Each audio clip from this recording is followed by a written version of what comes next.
Welcome, here I've got DuoDuoGo J6 Plus and I'm gonna show you how to turn on and off the camera location tags at this device. So let's start by tapping on the center to the menu. Now let's pick the camera to open it.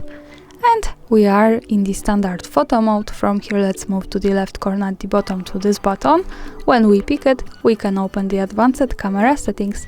At the first place we have GPS location info option, so it allows us to save the information about the place where we take a picture in the details about it. By using this button we can turn it off and turn it on like that as we need.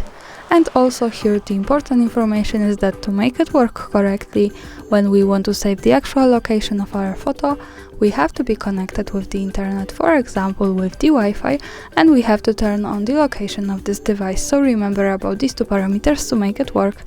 And that's all, thanks for watching, subscribe our channel and leave the thumbs up.